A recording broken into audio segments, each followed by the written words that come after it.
So these guys are ruminants. So what they do is they'll eat a bunch of hay, they give them a bunch of veggies on this like little pellet thing. It's kind of crushed up leaves, but we add vitamins and minerals to it. And so what they'll do is they'll eat a whole bunch, and then when they have a chance to break, throw it back up, chew it again, and then swallow it. And just help that process of breaking it down. She's currently pregnant right now, so we're expecting in the end of February. So gestation is about 15 months, so it's a really long time. So they don't really show. She's getting a bit of the belly, but they're not going to show until a little bit later on. Part of that is throughout the wild, they have a big belly, but it's not exposed, so we want to kind of hide that. And it takes a lot of calories to build a big baby. The baby will come out about 6 feet tall, about 150 pounds. And if they're not eating proteins and stuff like predators do, it takes a long time. It's like 15-month gestation. To bake that fun takes a while. So you can tell they have really big eyes. They need those. They're kind of referred to as the watchtower of the savannah, so a lot of other animals will hang out with them because they're the first ones to see any predators coming on from a distance. These guys rarely lay down. In the zoos, they do lay down a little bit more because they're used to not having any predators around.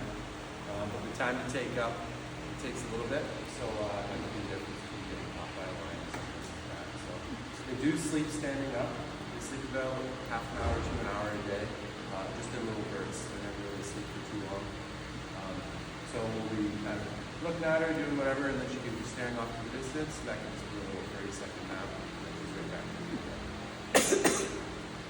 So like I said, the majority of their diet is in the wild would be leaves from the acacia tree, which is a tree of the savannah. But we give them lots of different hay. We do give them browse. We try to give them as much as we can throughout the summer. And browse is what we refer to as just branches with a lot of leaves on them. You can tell she stripped that one pretty good. But she also, they'll chew the bark off and stuff like that as well. You saw how long her tongue is? Whoa. It's kind of like a blue color. And the reason for that is it's out all day basically. And if it were to be pink or a lighter color, it gets sunburned. That would be very nice feeling. It's also very slimy. You can tell from over there, but sometimes you see them drooling with big long shoestrings. Does she And the have reason teeth? for that, what's that? Does she have teeth? Yes, she does. And the reason for the slime is that acacia tree has really long spikes on it, so it allows your tongue to glide through the branches a lot easier to get all the fluids on. So they do have teeth. They've got a set of molars on the top and the bottom and the back, but in the front they only have teeth on the bottom, not on the top. Just a hard gum palate. You can't see them, man. You Pardon? can't really see them. Can you see them?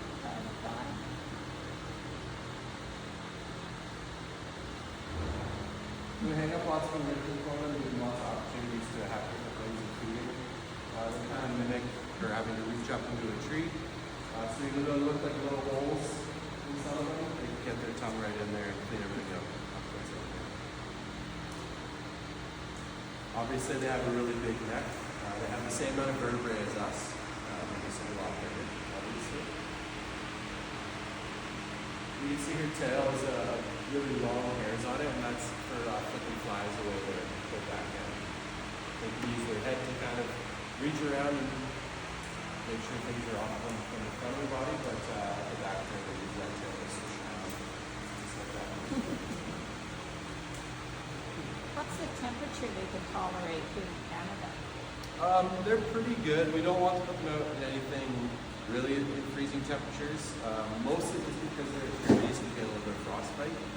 The biggest thing we do, the biggest thing we pay attention to there is the footing. So if it's icy or slippery, Oh, yeah. a hard boot on ice is not going to work well. There's not much grip, so they can slip and fall, and that's not good for the grass. Yeah. Their limiting factor here is the ground, and obviously if it's super cold, we don't want to be outside. You see these horns on the top of their head, they're called ossicones. They come out of the womb really floppy and soft, but as over time they kind of straighten and get hard. And they use that for defense. Girls don't use it as much as the boys, so you can see the top of the girls are kind of fluffy, not much going on, but the boys are pretty much bald. And so the boys will use that to